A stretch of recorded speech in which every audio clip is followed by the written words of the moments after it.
Calmez-vous, Bonlert. Qu'une seule goutte de mon sang reste calme et me proclame bâtard. Elle crie cocu à mon père et marque à en fer sur le front chaste et immaculé de ma vertueuse mère. Quelle est la raison de cette rébellion qui te rend si violent, Lert? Réponds-moi. Où est mon noble père? Mort. Mais non par ma faute. Comment est-il mort? Ne jonglez pas avec moi. Nous allons faire l'allégeance. La foi jurée au plus noir démon. La conscience et la grâce au plus profond de l'abîme. Je défie la damnation. J'en suis venu à un point où d'un monde comme de l'autre, je ne fais plus aucun cas. Quoi qu'il puisse en advenir, et je tiens à ce que la mort de mon père soit pleinement vengée. Qu'y a-t-il? Quel est ce bruit?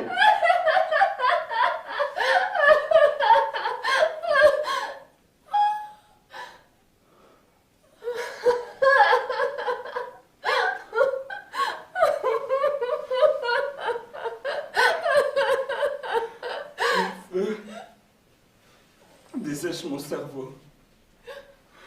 Larmes cette fois remplies de sel. Brouiller ma vision et la force de mon regard.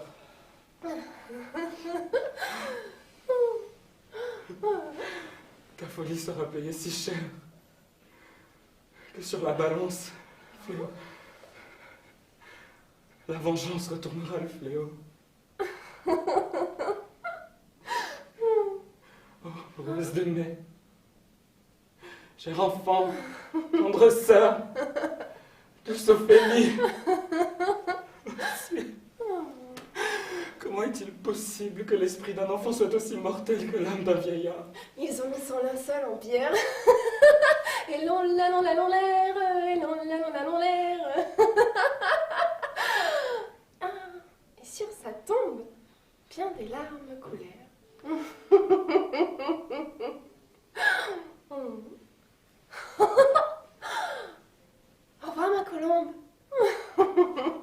Si tu avais encore toute ta raison et voulais me pousser à la vengeance, tu n'y arriverais pas mieux. Il faut chanter. En bas, en bas, en bas.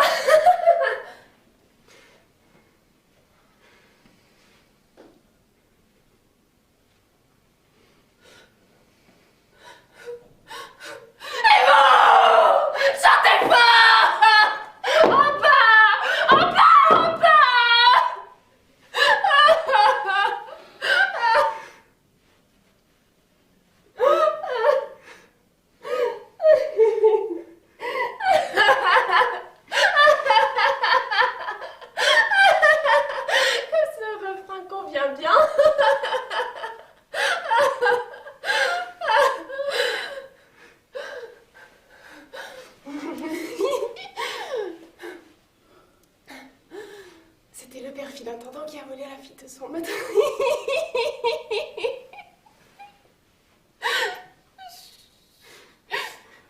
Ça n'en dit bien plus qu'il n'y paraît. Voici du romarin.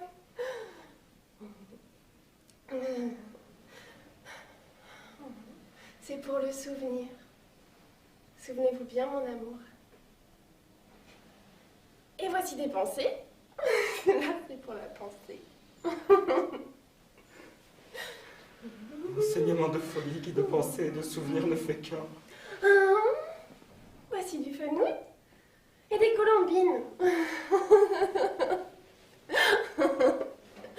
Et voici des soucis.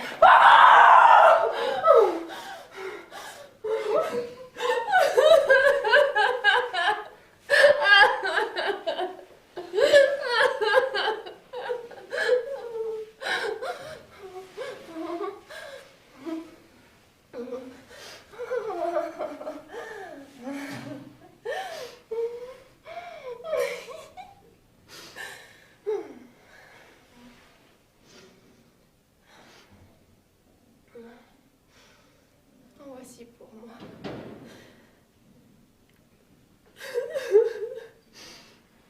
On l'appelle herbe de la grâce le dimanche. Mais c'est la plante du repentir qu'il vous faut porter différemment.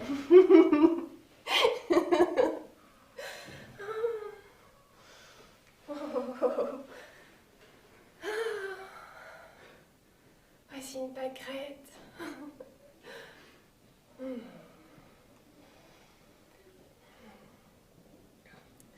Je vous aurais offert des violettes, mais elles ont toutes fané depuis que mon père est mort.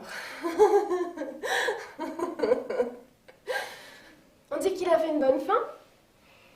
Car bon est tout Robin et toute ma joie. À la tristesse, à la souffrance, à l'affliction, à l'enfer même, elle donne charme, douceur.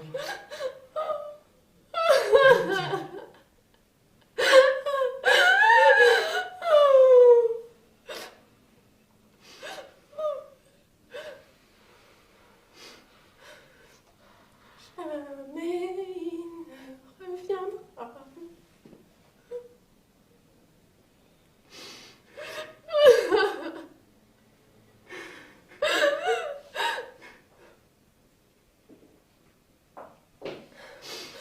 Jamais il ne reviendra. Non, non, il est mort. Attendez demain. Jamais plus ne reviendra. Sa barbe toute blanche de neige, chevelure toute blanche. Il est loin, à quoi bon pleurer sur lui? Aie pitié de son âme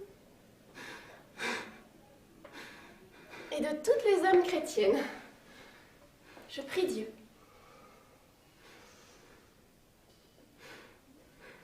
Au revoir à vous.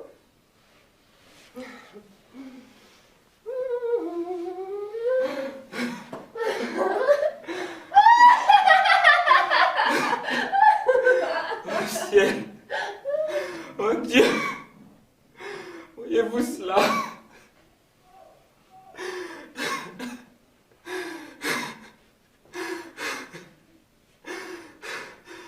Berthe. Laissez-moi partager votre douleur. Ne me teniez pas ce droit. Retirez-vous. Faites un choix parmi les amis que vous pensez le plus sages. Et ensemble, nous entendrons et jugerons. Et si par de faits directs ou par de témoignages, ils nous jugent impliqués, alors nous vous donnerons notre royaume, notre couronne, et tout ce que nous dirons nôtre au seul titre de réparation. Mais d'ici là, il faudra nous accorder votre patience. Et ensemble, nous travaillerons pour vous donner satisfaction.